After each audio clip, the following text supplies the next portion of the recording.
Hi there. Welcome. The Art of the Ask. The Art of the Ask. Let's start with that. Sharon Horne-Ellstrom here. Welcome to day 69 of our Supersize Your Business Annual Challenge. And at the end, remind me to share the SOAP framework. We're going to cover the SOAP framework today and for 4 days total, so we can continue to work on that. Every single month, we're going to cover that. So we install it in our subconscious. So it's another tool in our toolbox for whatever we need. I use it for... Actually, I filter every challenge, every setback, every obstacle, every problem to be solved, every goal to be achieved through that and through this process automatically. But then if it's a bigger deal and it needs more consideration, we'll sit down with a pen and paper, or I will sit down with a pen and paper and go through it and actually write it down. It's that powerful a tool. I know that if I do that, I'm automatically leveling up each time I run through the process. And I will get better solutions than if I just try to wing it or not have a way of looking at things that happen in a way that's a framework that makes sense. So before we get into that, let's talk about today's topic. It's one of my favorites. It is negotiation, the art of the deal, as President Trump would say. But it has played such a pivotal role in my life and my financial situations and my wealth and my businesses, the success and failure of my businesses. And our question today to answer in the comments below is, what's the best thing and the best negotiation you've ever been involved in, or what's the best thing you personally have ever negotiated? I took a couple of negotiation trainings and classes on my son's urging, because I used to not ask for what I wanted. And too often I would let people steamroller me, which is hard to believe because I'm kind of like a bull in a china shop.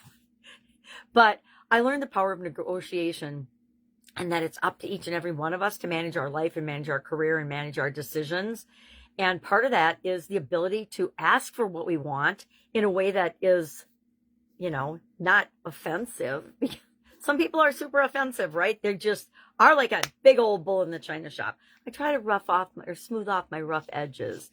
But we want to look at this and we want to ask ourselves and pay attention to what we are and are not willing to negotiate. And then what we're not willing to negotiate, those are our lines in the sand. I have certain things that are just an automatic no for me. And when I decided that, because it's a choice and a decision, this is my line in the sand. Anything that isn't above that absolutely has zero chance of being considered in my life or in my businesses. It's just not even an option.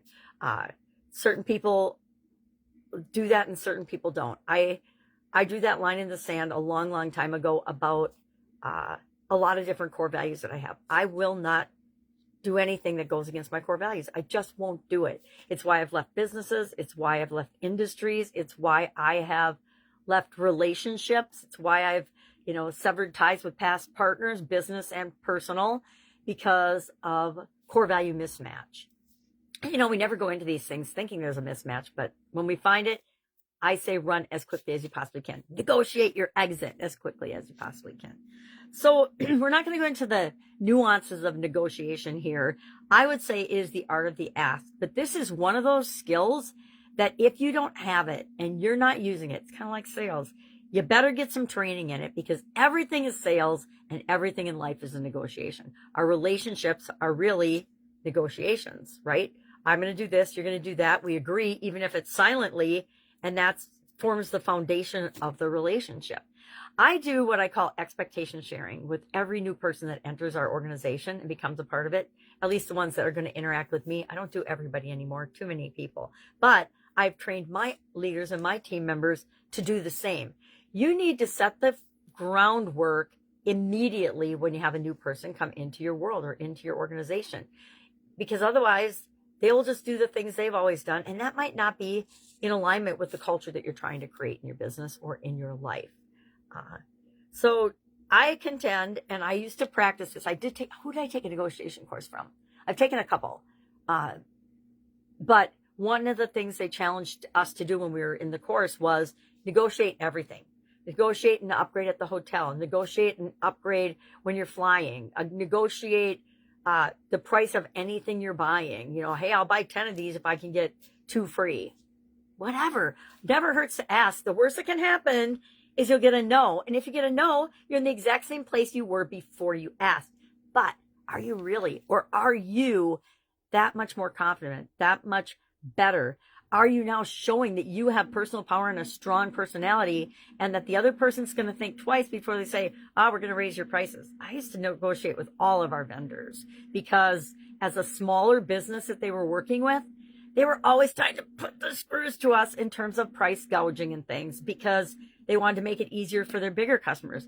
And I just used to insist that I get the best price that you offer to anybody. And if not, guess what? There's 100 more suppliers of this particular raw material I need for my production facility. So bye-bye. If you don't want to honor that, I mean, if you're offering something to your giant customers at one price and using the excuse of volume, well, you're already getting that volume. So I can tail out or hang on to the tail of that. And some went for it, some didn't. But guess what? There's always another vendor or supplier out there. And they learned pretty quickly if they wanted our business, that was the price and cost of doing business with us. Treat us like you want to be treated. Treat us fairly. So, and I never gouged anybody. I actually bent over backwards way too long, too often in negotiations for different things because I was trying to be kind and fair and give them the benefit of the doubt. Guess what?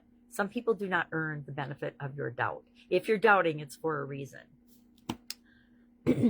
If you are not negotiating, if you're not asking for what you want, what belief, what underlying belief or thought is keeping you from doing that? I ask myself that question on a really regular basis about a lot of things. When I find myself resisting something or not doing something that I know darn well I should be doing, I stop, I do a pattern interrupt on myself, and I start asking myself questions so I can be more self-aware to find out, why the heck am I not calling that person? Why have I not done that yet? It's been in the back of my mind for like a week now. What's up?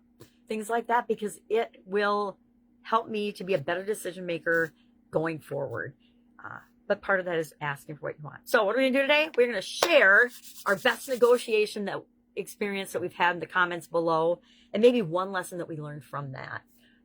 And today we're starting the SOAP framework. So I want you to pick a financial related challenge or goal that you have. And I like to do the SOAP framework on challenges, things that are setbacks or obstacles or problems that we're having. So pick one specific one that you can practice running through the SOAP framework on. And the SOAP framework, we're going to start with the S today. S stands for story or situation. What is our current story and situation with respect to this financial area of our business? And what is our desired story or situation? Say it's just a sales volume thing, or you want more customers. You've got 10 customers and you want 20. Well, now you've got the gap, right, between 10 and 20. How'd you get that first 10? Well, now let's figure out how to get 10 more for you. All right. So situation, current, and desired. Write it down because we're going to use it all week. And if you have any questions about that, just ask. I've done this thing tens of thousands of times now. I thought thousands of times, but I think I'm actually up to 10,000 and a little bit beyond. All right. That's all I've got. If I can help you anyway, ask. Otherwise, stay tuned tomorrow for more financial topics as we focus on financial health and well-being this month for our business, which, it's usually one of our most critical areas. It's the one that keeps us up at night.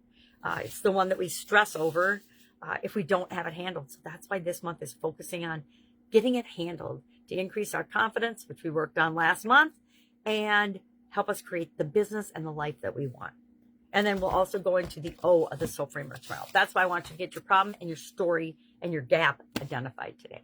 All right, let me know if I can help. Otherwise, have an awesome day, and I'll, of course, be with you tomorrow.